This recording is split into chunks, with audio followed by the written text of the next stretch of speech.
हालदैबो होयो आरोखि हा होयोलै होयो थाइजौआ हालदै होयो होआबा हालदै होआ माबा खोरो खैथा नायनो थाइजौआ खैथा लिंखांखोलै आयु दासो थाइबाल' लिंखांदों थाइजौ लिंबाय एफा लेजि नैबे थाइजौ लिंग्राया जा लेजिखा नैबे बाथोन देग्रा बाथोनल' देनो रोङो बियो ओमफ्राय थाइजौ हानो रोङा रोंमारा गावहानो जानो रोंसो रोंगौ खहा जादि जानानै थाइजौ हानो रोंनो बियो ओमफ्राय मा सायामोनलाय ना बिबुआ सादोंमोन नामा किडनि सादोंमोन दा नोंहा मा सादोंमोनलाय लिभार सादोंमोन लिभारसो साबावदों बाब लिभार अबाव दं बेखौनो मिथिबावा थाइजौखौनो ओरैबायदि खस्थ' हाना लाबोदोंनो लिभार सालायलायनाय थाइजौ लोगो दंखाबावोमोन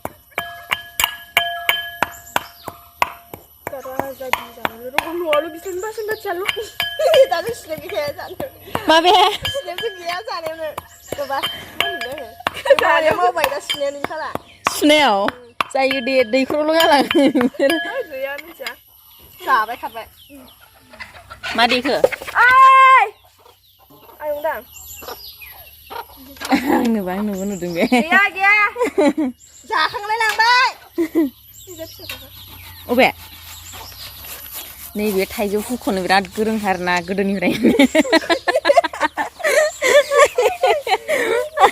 ओमफ्राय नैबे बिराद थाइजौ लिंनो रोंखायो नैबे सासेया मादाया सहैजोब्बाय मादायानो गोरलैलै मादा सादा हख्लाबजोब्बायनो हनै मादायानो गोरलैबा मादा मानि जाहोसिगोनलाय बिसोर दिनै आंखौ जानाङा होनबालाय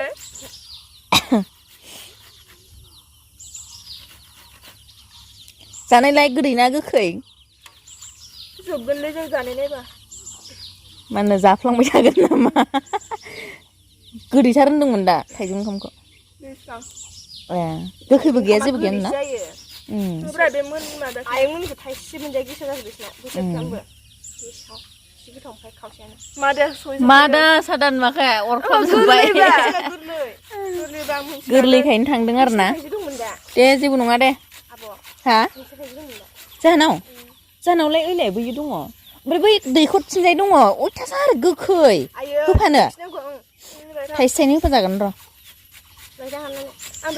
दे नोंसोरो जिरग्रोलाय आं हानगासिनो दं ना थारमाने भिडिअ बानायदोंना दै खामानि माबाबा अफ खालामबा जोंखौ हारसिं मा होनदों बुंफिनलाय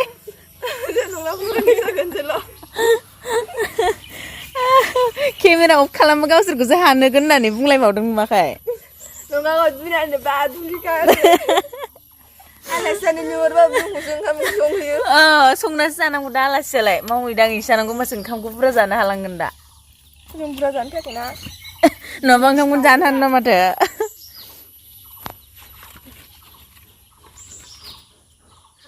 मा ओंख्रि जाबा आब'मोन ए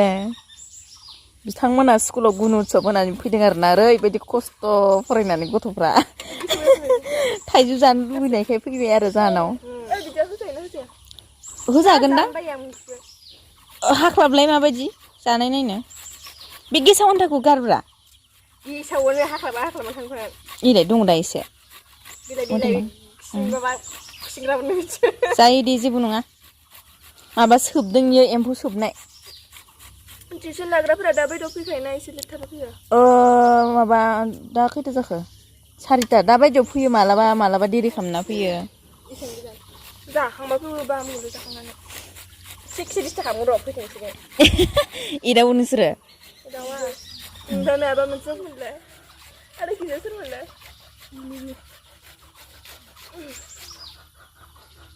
हानायनोसै हानिबावनोसै मा हाननायाव लोगो नांलाय लोगो नामा नोरसिंबो जायो आरो थोरसिसे माबाथारबाय माथो थोरसिबा जाबायलै थोरसिबा जाबाय नैबे ओरैनोसो दंबाय थायो ओमफ्राय खामानि मावाखै खामानि मावाखै दै बियो सिनस्रि सादों होननानै थगायनानै आंहा थाइजौ हाननाया लिभार सानानै दंनो आं हानबावाखैसो बारा थांनो हानदों देन्जार स्पिडआव फुख'नाखैहाय गथ'आ नोंनिफ्राय 20 बोसोर गिदिरलाय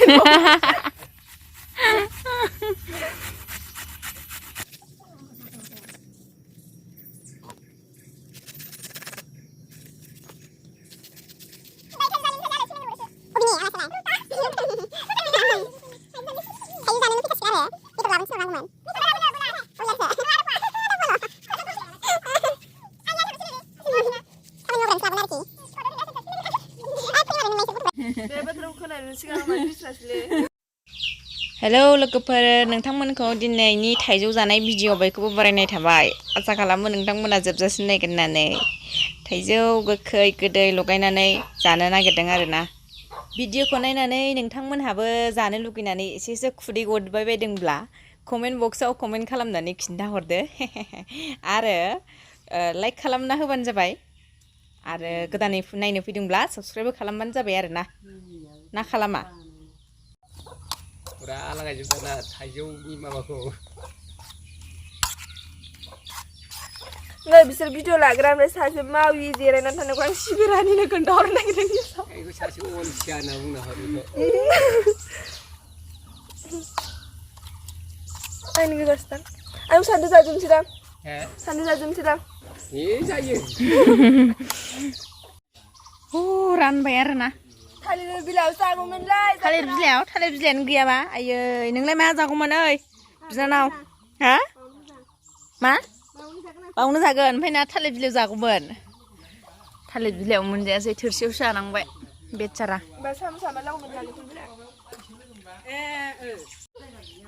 मा होनदों थाइजौ हानायाव आखाइ बजाबाय नों गथ'आ अन्थाव बाथावनो दा सिथ्रिजों खाना हरगोन दे आं मुलि फुननानै गोथाव ना नङा नङासो होनखाबायलै थाइजौखौनो अयनाय गोदै ना गोखै जानो थाइजौखौना गोथाव जायाखै जानो थाइजौखौ बासिदोंना र' देनां मोनबाथाय मोनजानाय नङा जों गैयाबानो सोर हानो हागोन नोङो थाइजौ हाग्राफ्रा बिसोरसोलै आंना बिसोर नङाबानो मोनजाया थाइजौखौनो